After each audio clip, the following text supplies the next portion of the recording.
नमस्कार, माझ्या चॅनलमध्ये आपलं स्वागत आहे। आजच्या रेसिपीला सुरुवात करूया। इथं 8 बटाटे मी उकडून घेतलेत।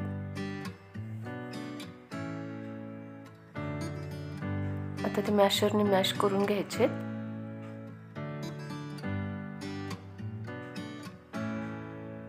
मॅश करून झालेत।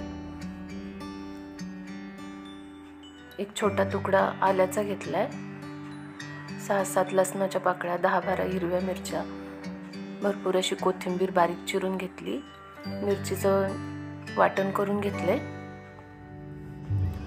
इथं मी अर्धा किलो गव्हाचं पीठ घेतलंय, चवीपुरतं मीठ टाकायचंय, एक पळी तेल टाकले,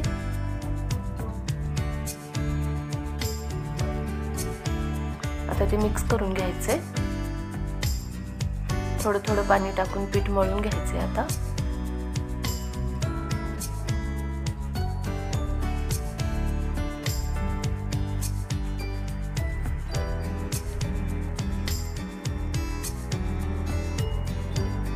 पीठ खूप घट्ट पण मळायचं नाही आणि पातळ पण मळायचं नाहीये, थोडंसं तेल टाकून पीठ छान मळून घ्यायचंय। पीठ मळून झाले। आता एक पळी तेल टाकायचंय, कढई तापलेली आहे आपली, थोडासा कढीपत्ता टाकायचा आहे, मिरचीचं वाटण करून घेतलं होतं ते पण टाकून आता 2 मिनिटांसाठी परतवून घ्यायचंय।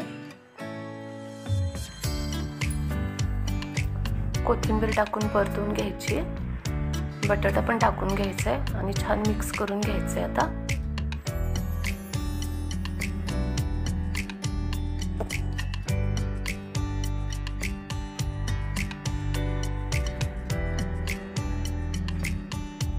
पाव चमचा हळद, 1 चमचा धना पावडर, 1 चमचा जिरे पावडर, चवीपुरतं मीठ, 1 चमचा आमचूर पावडर असं टाकून सर्व आता छान मिक्स करून घ्यायचे। आता मिश्रण आपलं थंड होऊ द्यायचे। एक गोळा मी पिठाचा घेतलाय, तो पातळ असा लाटून घेणार आहे। पातळ अशी चपाती आपली लाटून झाली आहे। आता जी भाजी बनवून घेतली ती अशी पसरवून घ्यायची या चपातीवर।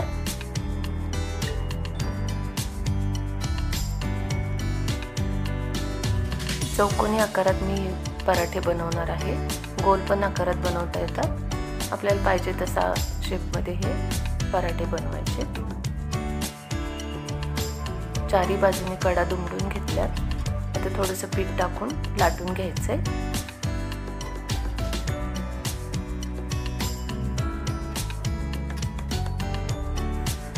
कडेकडेने असा पराठा लाटून घ्यायचाय, मध्ये पण हलक्या हलक्या हाताने लाटायचंय। पलटी करून एकदा लाटून घ्यायचा हा पराठा।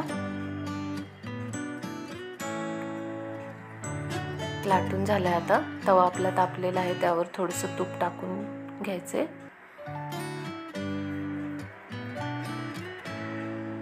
मध्यम आचेवर छान पराठा भाजून घ्यायचा आहे। आता तूप टाकले 1 चमचा,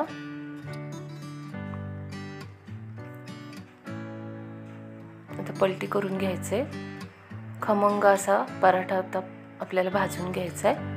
जेवढा खमंग भाजू तेवढा छान लागतो चवीला।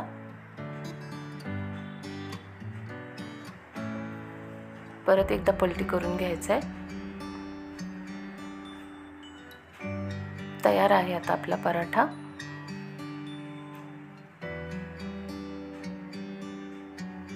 काढून घेऊया।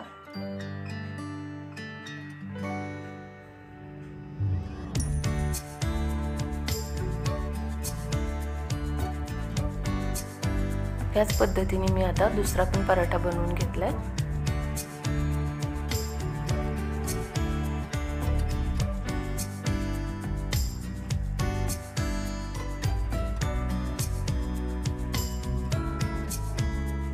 सगळ्या बाजूने असा छान लाटून घ्यायचा आहे हलक्या हाताने।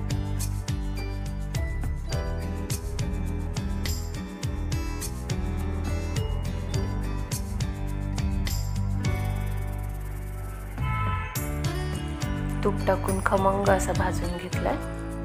तयार आहेत आपले पराठे खाण्यासाठी। रेसिपी आवडली असल्यास लाईक करा, शेअर करा, सबस्क्राईब करायला विसरू नका. थँक्यू.